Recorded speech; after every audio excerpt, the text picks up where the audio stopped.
جب حضرت مہدی کی قیادت میں مسلمان صاحب ایمان اہل عرب یہودیوں اور عیسائیوں کی طاقت سے ٹکرائیں گے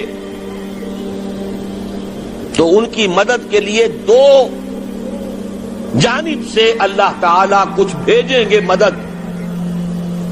ایک تو آخری مرحلے میں مدد آئے گی حضرت مسیح عیسیٰ ابن مریم کا نزول، جو یہودیوں کی طرف رسول بنا کر بھیجے گئے تھے. انہیں یہودیوں نے اپنے خیال میں سولی پر چڑھا دیا، لیکن اللہ نے فرمایا وما صلبوہ وما قتلوہ ولکن شبہ لہم بل رفعہ اللہ الیہ. اللہ تو اپنی طرف اٹھا کر لے گیا. اور احادیث صحیحہ جو کہ ہمارے ہاں متواترہ کے درجے میں، وہ احادیث جو صحیحین کی ہیں، ان سے ثابت ہے کہ حضرت عیسیٰ ابن مریم دوبارہ زمین پر آئیں گے. اور یہودیوں کا سب سے بڑا سرغنہ جو خود مسیح ہونے ہی کا دعویٰ کر رہا ہوگا، مسیح الدجال، اسے حضرت مسیح قتل کرے گے. لیکن ایک دوسری حدیث سے معلوم ہوتا ہے کہ مشرق سے فوجیں آئیں گی حضرت مہدی کی مدد کے لیے. یخرجون ناس من المشرق یؤدون للمہدی یعنی سلطانہ. مشرق کی طرف سے فوجیں آئیں گی کہ جو مہدی کی حکومت کو مستحکم کرے گی. خراسان کا لفظ آتا ہے ایک دوسری حدیث میں.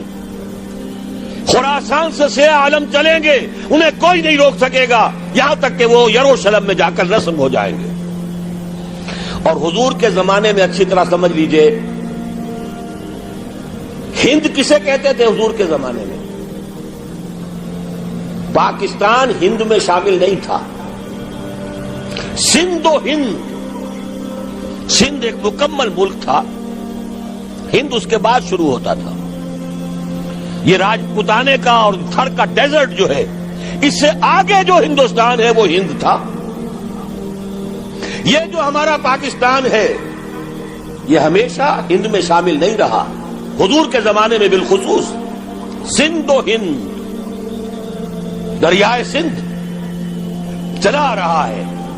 یہ ساری ٹریبیوٹریز جو پنجاب کے اندر اس کی ہیں، یہ سب ایک علیحدہ ملک ہے جو اس زمانے میں سندھ کہلاتا تھا. اور نمبر 2 یاد کیجئے، اس زمانے میں خراسان ایک علاقہ تھا جس میں موجودہ افغانستان کا 2/3، تھوڑا سا حصہ ایران کا، اور جہاں تک میں تحقیق کر سکا ہوں آج تک پاکستان کا بھی علاقہ، خاص طور پر مالاکنڈ ڈویژن جو اس خراسان میں شامل ہے.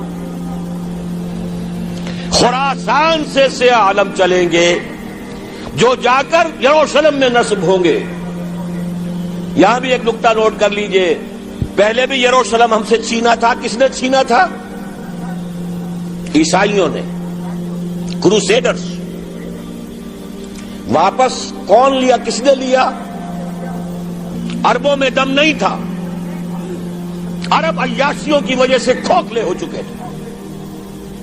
واپس لینے والا صلاح الدین ایوبی، کرد خون.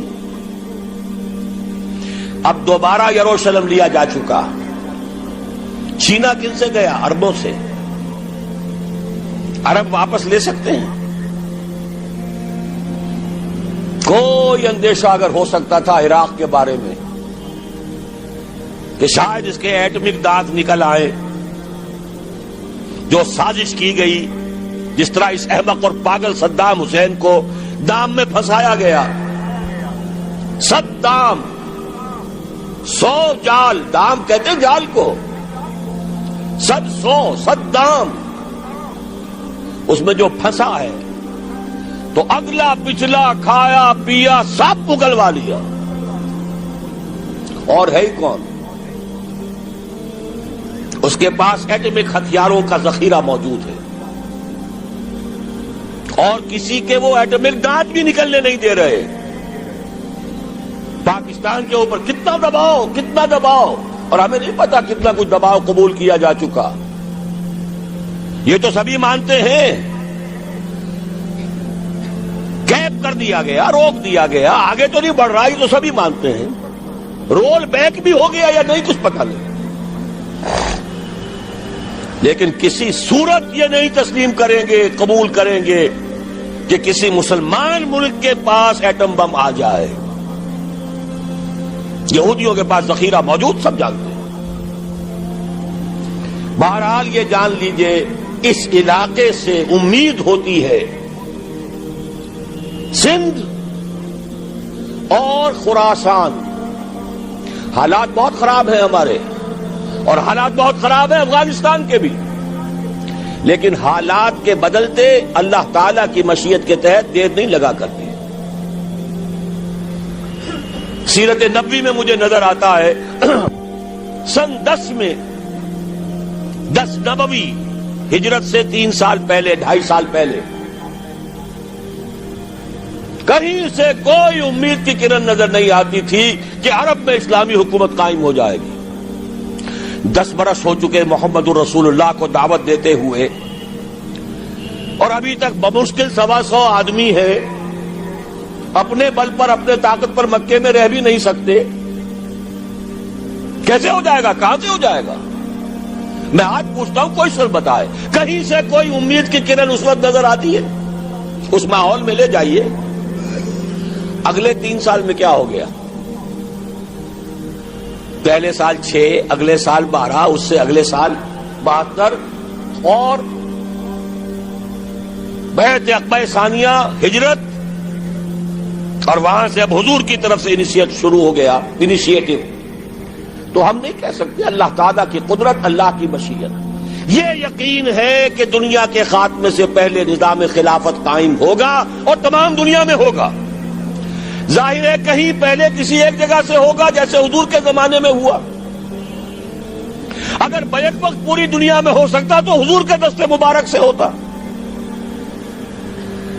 اگر حضور کے دست مبارک سے بھی ایک ملک میں ہوا، جزیرہ نما عرب میں ہوا، پھر حضور کے امتی ہیں نا، ابو بکر ہے، عمر ہے، عثمان ہے، صحابہ کرام کی فوجیں نکلی ہیں، امتی ہیں. امتیوں کے ہاتھوں اس کی توسیع ہوئی. اب بھی یہی ہوگا، کسی ایک علاقے میں ہوگا. میرا گمان ہے، میں یہ یقین سے نہیں کہہ سکتا. گمان بھی میرا ان احادیث کی روشنی میں ہے جو میں نے آپ کو بتا دی اور موجود ہے اس کتابچے کے اندر. علامہ اقبال نے بھی انہی کے حوالے سے کئی کہا ہے، میرے عرب کو آئی ٹھنڈی ہوا جہاں سے، میرا وطن وہی ہے، میرا وطن وہی ہے. اس علاقے سے کچھ ہونے والا ہے اور ہوگا انشاءاللہ. میری زندگی میں نہ ہو، آپ کی زندگی میں نہ ہو، کوئی پرواہ نہیں. حضرت حمزہ تو شہید ہو گئے غزوہ احد میں. 5 سال کے بعد حضور مکے میں داخل ہوئے ہیں فاتح کی حیثیت سے. حضرت حمزہ کی نگاہوں نے، ان آنکھوں نے تو نہیں دیکھا، عالم ارواح میں اللہ نے کیا مشاہدہ کرایا ہوگا انہیں، وہ تو ہمیں معلوم نہیں. بعض صحابہ شہید کر دیے گئے مکے ہی میں. بہت بڑی کامیابی. اپنی جان لگا دیں، اپنے آپ کو کھپا دیں، اپنے آپ کو مٹا دیں. جس طرح روڑی کوٹ کر بنیادوں میں بھر دی جاتی ہے، ہماری ہڈیوں کا چورا بنا کر اور ہمارے خون کے اندر اسے گوندھ کر اگر وہاں ڈال دیا جائے، اس سے بڑی سعادت کوئی نہیں. اس پر تعمیر ہو خلافت علی منہاج النبوہ کی، ہم اس کی بنیاد کے اندر دفن ہو جائیں، یہی بہت بڑی سعادت ہے. لیکن یہ ہوگا. میں نے عرض کیا تھا کہ یقین ہے مجھے کہ ہوگا، اور ہر صاحب ایمان کو یقین ہونا چاہیے کہ ہوگا.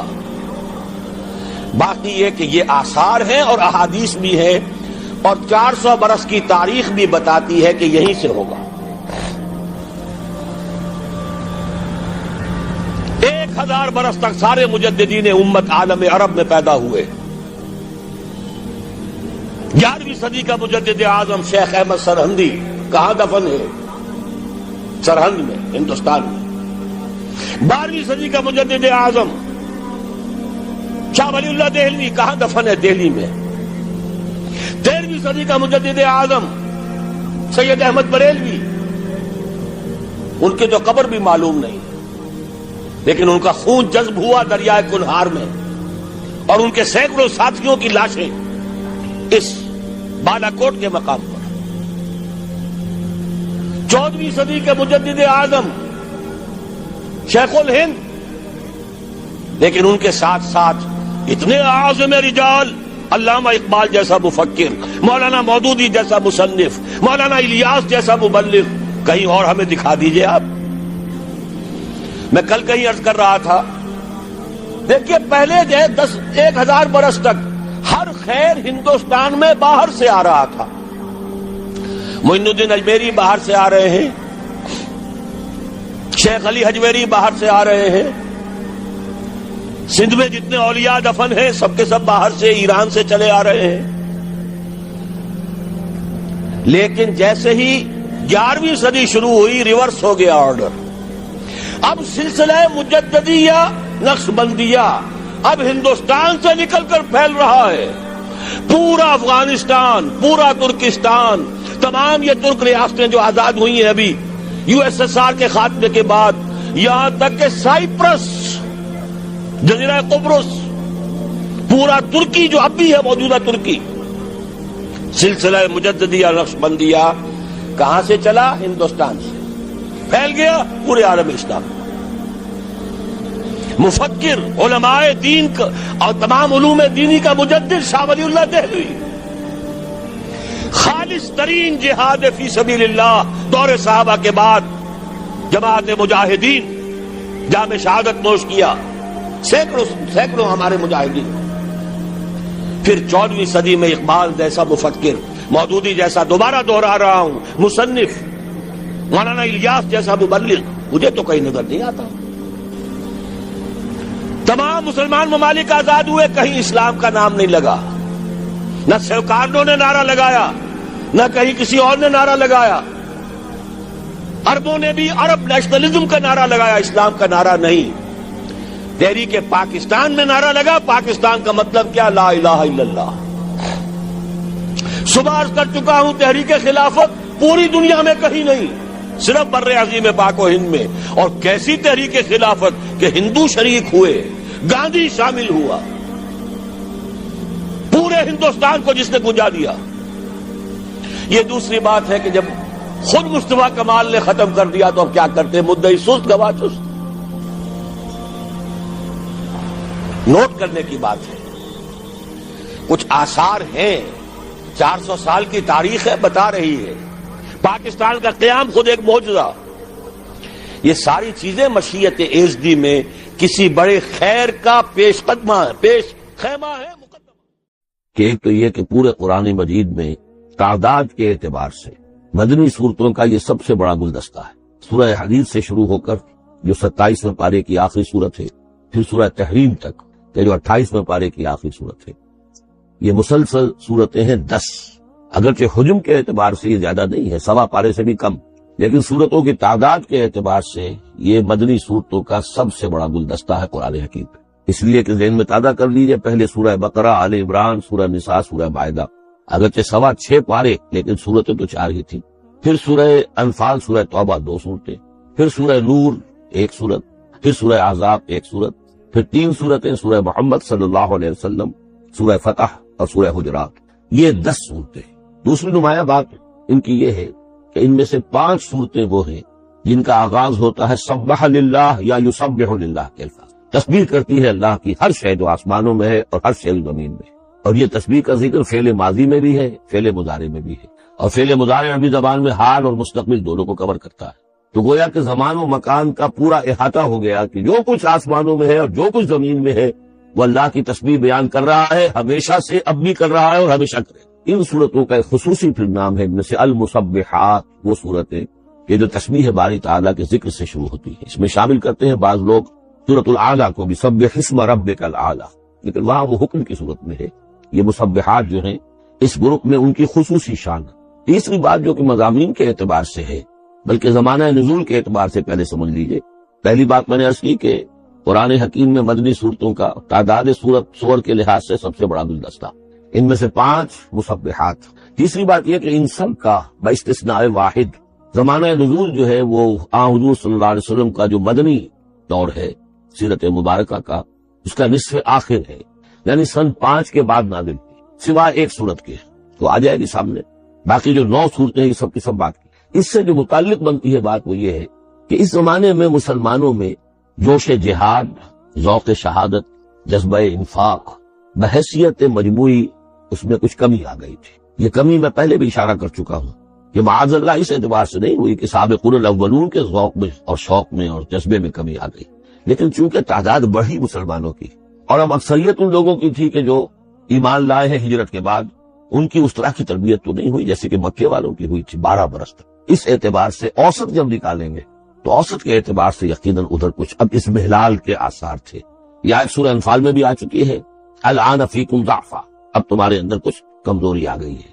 پہلے تم ایک مومن 10 کافروں پر بھاری ہو سکتا تھا، اب ہم ایک کے مقابلے میں 2 پر فتح دیں، یہ بات سورہ انفال میں آ چکی ہے۔ لیکن یہاں خاص طور پر نوٹ کیجئے کہ ان تمام صورتوں کے پس منظر میں وہ اسمحلال ہے۔ نتیجہ یہ ہے کہ ان تمام صورتوں میں مسلمانوں کو جیسے کہ جھنجھوڑا جا رہا ہے، تمہیں کیا ہو گیا؟ سورہ صف میں آپ دیکھیں گے یا ایھا الذین آمنوا لم تقولون ما لا تفعلون، کیا ہو گیا تمہیں، کیوں کہتے ہو جو کرتے نہیں؟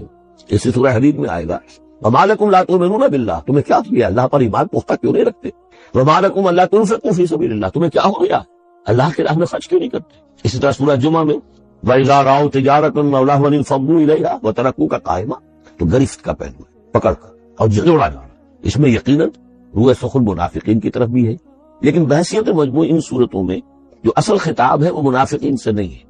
منافقین کے موضوع پر ایک مکمل صورت بھی ہے، اور سورہ حدید میں بھی اس مرض کا جو ہے اس کی پیتھولوجی پورے طور سے بیان کی گئی، یہ مرض پیدا کیسے ہوتا ہے۔ لیکن یہ ہے کہ عام طور پر جو روح سخن ہے وہ ضعفاء کی طرف ہے، کمزور مسلمان، منافق نہیں، یعنی جن کا ایمان اتنا قوی نہیں ہے کہ ہر چہ بعد آباد۔ اور یہ میں آپ سے عرض کر چکا ہوں، یہ فرق تو شروع سے بھی تھا۔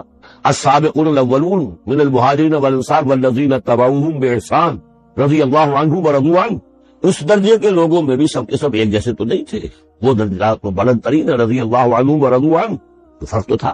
اور اگر حفظ مراتب نہ کنی زندگی، ان درجات کا جب تک کہ آپ لحاظ نہ رکھیں اور نہ سمجھیں تو بات سمجھ میں نہیں آئے گی۔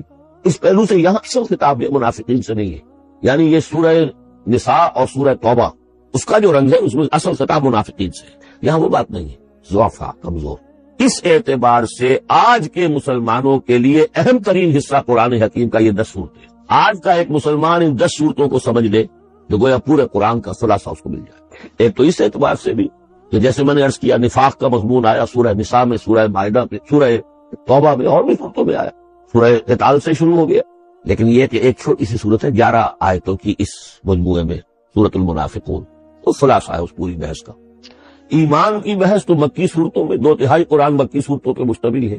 اب اس میں تذکیر میں اعلیٰ اللہ جو ہے وہ نکال دیجئے تو ساری بحث ایمان ہی کی تو ہے، توحید کی، آخرت کی، معاد کی، باس بعد الموت کی، رسالت کی۔ اتنی لمبی چوڑی بحث کو سورہ تغابن 18 آیات پر مشتمل ایک صورت ہے۔ واقعہ یہ ہے کہ خلاصہ نکال دیا گیا، اتن کشید کر کے رکھ دیا۔ تو ایک تو اس اعتبار سے بھی کہ اگر ان صورتوں کو سمجھ لیا جائے تو پورے قرآن کا خلاصہ سمجھ لیجئے کہ ان میں موجود ہے، 1.25 پارہ ہے، 1.25 پارے سے بھی کم۔ اور دوسرے اس اعتبار سے کہ آج بھی ہم مسلمان ہیں تو ہم تو در حقیقت نسلی مسلمان ہیں کہ ہم چونکہ بائی ایکسیڈنٹ آف برتھ، ایک حادثہ ہے یہ، ہمارے لیے اس میں کوئی فیصلہ تو نہیں تھا کہ ہم مسلمان ماں باپ کے گھر پیدا ہوں گے، اس بات نن آف اوور چوائس، اللہ نے ہمیں پیدا کر دیا مسلمان ماں باپ کے گھر، تو ہم نے اللہ، رسول، آخرت، نماز، روزہ یہ بچپن سے سیکھ لیا۔ لیکن وہ ایمان، قلبی یقین والا ایمان، وہ تو شاذ ہی کسی کو نصیب ہوتا ہے۔ ڈھونڈ اب اس کو چراغ رخ زیبا لے کر، لہذا ہماری عظیم اکثریت اس وقت منافق بھی نہیں ہے، ہم دھوکہ دینے کے لیے تو نہیں ایمان لائے ہم، الحمدللہ منافق اس معنی میں نہیں ہے۔ تو ہماری عظیم اکثریت جو ہے وہ اس کیٹیگری میں فال کرتی ہے جو سورہ حجرات میں ہم پڑھ آئے ہیں، قالت الاعراب آمنا قل لم تؤمنوا ولكن قولوا اسلمنا ولما يدخل الايمان في قلوبكم، اور وہاں میں بتا چکا وہ منافقین کا تذکرہ نہیں ہے، اس لیے کہ آگے فرما دیا وَإِن تُطِيعُوا اللَّهَ وَرَسُولَهُ لَا يَلِدْكُم مِّنْ أَعْمَالِكُمْ شَيْئًا، حالانکہ بہت بڑے علماء بھی اس مغالطے میں مبتلا ہو گئے، منافقین کا تذکرہ وہ نہیں ہے۔ وہ مسلمان کے جو مسلمان ہیں بس ہیں مسلمان، چاہے اس وجہ سے ہے کہ پورا قبیلہ اسلام لا رہا تھا تو چلو بھائی اب چلو بھی ایمان لیں، اور چاہے اس وجہ سے کہ ہم مسلمان ماں باپ کے گھر پیدا ہو گئے، کوئی ڈفرنس نہیں ہے۔ لیکن نیت میں بھی کوئی دھوکہ دینا نہیں ہے۔ اس وقت بھی کچھ لوگ تھے جو دھوکہ دینے کے لیے ایمان لائے تھے، وہ منافق تھے، لیکن وہ لوگ کہ جن کے دل میں نہ تو مثبت طور پر خلوص والا ایمان تھا اور نہ ہی کوئی منفی طور پر کوئی نفاق تھا، اس سے بین ہماری اکثریت انہیں پر مشتمل، لہذا ہمارے اعتبار سے قرآن حکیم کا جامع ترین اہم ترین حصہ ہے۔ اور یہی وجہ ہے کہ جس میں نے مطالعہ قرآن حکیم کے منتخب نصاب کا بار بار حوالہ دیا ہے، اس گروپ میں سے اس کی کئی صورتیں پوری شامل، اس کا جو چھٹا حصہ ہے وہ صرف سورہ حدید پر مشتمل ہے جو ابھی ہم شروع کریں، باقی سورہ جمعہ، سورہ صف، سورہ منافقون، سورہ تغابن، پھر سورہ تحریم کا یہ ساری چیزیں یعنی تقریباً 5 غالباً صورتیں ان 10 میں سے ہمارے اس منتخب نصاب میں شامل ہیں۔ ان مسبحات میں سے بھی سورہ حدید جو ہے اس کو کہیے کہ ام المسبحات، اہم ترین صورت، بلند ترین صورت۔ اور میں تحدیثاً للنعمہ عرض کر رہا ہوں کہ بارہا میں نے یہ کہا ہے کہ اللہ کا بہت بڑا فضل و کرم مجھ پر ہوا ہے کہ میں یہ بھی کہہ سکتا ہوں کہ اللہ نے یہ صورت مجھے عطا فرمائی ہے۔ اس پر میرا غور و فکر سوچ بچار 50 سے شروع ہو چکا تھا، آج سے 40 سال سے بھی پہلے، اور اللہ تعالیٰ نے مجھے انشراح دیا اس صورت کے بارے میں اور اس کے حوالے سے۔ اب اس کے دروس میرے 15 گھنٹے پر بھی ہیں، اس کے بھی کیسٹس ہیں، ان کے بھی ویڈیوز ہیں۔ ظاہر بات ہے کہ مجھے اس وقت 1 گھنٹے میں اس کو مکمل کرنا ہے۔ اس میں جو مباحث ہیں عظیم، ان میں سے تو ایک چاہتا ہے کہ عظیم لیکچر اس پر۔ بہرحال آج جتنا کچھ بھی ہو سکے گا ہوگا، باقی اس سے اگر آپ میں شوق پیدا ہو جائے تو ایک تو یہ کہ 6 گھنٹے کے شاید ہیں یا 5 گھنٹے کے کیسٹ بھی ہیں اس کے، اور یہ کہ 15 گھنٹے کے کیسٹ بھی ہیں اور ویڈیوز بھی ہیں غالباً اس کے۔ بہرحال چلیے بس اس کی تبدیل کافی ہے، اس سے زیادہ وقت ہم صرف نہیں کر سکتے۔ سبح للہ ما فی السماوات والارض، تسبیح کرتی ہے اللہ کی صرف وہ شے جو آسمان میں ہے اور زمین میں ہے، وہو العزیز الحکیم، اور وہ زبردست ہے، کمال حکمت والا۔ آگے چل کر دیکھیے گا کہ اس میں پھر اضافہ ہوگا، سبح للہ ما فی السماوات وما فی الارض، اور ایمفیسس پھر آئے گا یسبح للہ ما فی السماوات والارض، پھر آئے گا یسبح للہ ما فی السماوات وما فی الارض۔ یہ مضمون جو ہے ان صورتوں کا بہت اہم۔ یہ تسبیح سے مراد کیا ہے؟ ایک تسبیح تو وہ ہے کہ جو ہماری سمجھ میں آتی ہے، میں نے پہلے بھی عرض کیا تھا کہ تصویر کوئی ہو تو وہ مصور کے کمال فن یا اناڑی پن کا گویا کہ اپنے زبان سے اظہار کر رہی ہے۔ آپ دیکھتے کہتے ہیں کسی اناڑی کی بنائی ہوئی تصویر ہے، یا آپ چاہیں صاحب کسی بڑے ماہر فن مصور نے بنایا، گویا کہ تصویر اپنے مصور کے کمال فن یا اس کی عدم مہارت پر دلالت کر رہی ہے۔ اگر کمال فن پر کر رہی ہے تو گویا کہ زبان حال سے وہ تصویر اپنے مصور کی تعریف کر، اس معنی میں کائنات کا ذرہ ذرہ اپنے وجود سے گواہی دے رہا ہے، میرا پیدا کرنے والا، میرا صانع، میرا خالق، میرا باری، میرا مصور ہر عیب سے پاک ہے، ہر رس سے پاک ہے، ایک ہستی کامل ہے، اس کے علم میں، اس کی قدرت میں، اس کی حکمت میں کہیں کوئی کمی۔ یہ تسبیح حالی ہے، زبان حال سے۔ اور جیسے کہ سورہ بنی اسرائیل میں ہم دیکھ آئے ہیں، یہ بھی ہو سکتا ہے کہ اللہ نے ہر ایک شے کو زبان دی۔ سورہ حامی مسجدہ میں بھی الفاظ آئے، ہمارے ہاتھ پاؤں کہیں گے الیوم انطقنا اللہ الذی انطق کل شیء، آج ہمیں اس اللہ نے زبان دے دی، اس نے ہر شے کو زبان دی ہے، تو ہر شے کی بھی زبان ہو سکتی ہے۔ اور سورہ بنی اسرائیل میں تھا وَإِن مِّن شَيْءٍ إِلَّا يُسَبِّحُ بِحَمْدِهِ وَلَٰكِن لَّا تَفْقَهُونَ تَسْبِيحَهُمْ، تو زبان حال والی تسبیح تو ہماری سمجھ میں آ رہی ہے، ہو سکتا ہے اور معلوم ہوتا ہے کہ وہ ہے ایک کوئی دوسرا پہلو بھی جو ہماری سمجھ میں بارس ہے۔ وَهُوَ الْعَزِيزُ الْحَكِيمُ، یہ 2 اسماء اللہ تعالیٰ کے بار بار آئے ہیں، بہت مرتبہ آئے، اور ان صورتوں میں خاص طور پر آپ دیکھیں گے بہت تکرار ہوگی۔ اس کی وجہ کیا ہے کہ ایک تو یہ کہ 2 اسماء جو ہیں اس اعتبار سے ان کا جوڑا جو ہے معنوی اعتبار سے بہت اہم ہے۔ العزیز وہ ہستی کہ جس کا اختیار مطلق، لیکن ہمارا تصور یہ ہے کہ جہاں اختیار زیادہ آ جاتا ہے کرپشن آ جاتی ہے۔ چنانچہ پولیٹیکل سائنس کا تو ایکسیوم ہے، یہ فارمولا ہے، authority tends to corrupt and absolute authority corrupts absolutely. لہذا ساری جو کوشش ہوتی ہے، دستور بنایا جاتا ہے چیکس اینڈ بیلنسز، جہاں اختیار ہے وہاں پہ کوئی چیکس اینڈ بیلنسز بھی ہوتے ہیں۔ اللہ پر کوئی چیک اینڈ بیلنس ہو ہی نہیں سکتا، کس کا ہوگا؟ تو وہ اختیار مطلق العزیز، اس کو بیلنس جو شے کر رہی وہ الحکیم بھی ہے، اس کی حکمت بھی کام، اس کا کوئی فعل، اس کا کوئی فیصلہ، اس کا کوئی عمل حکمت سے خالی۔ یہ دونوں گویا کہ ایک دوسرے کے ساتھ العزیز الحکیم۔ لہو ملک السماوات والارض، کیونکہ اس سورہ مبارکہ میں خاص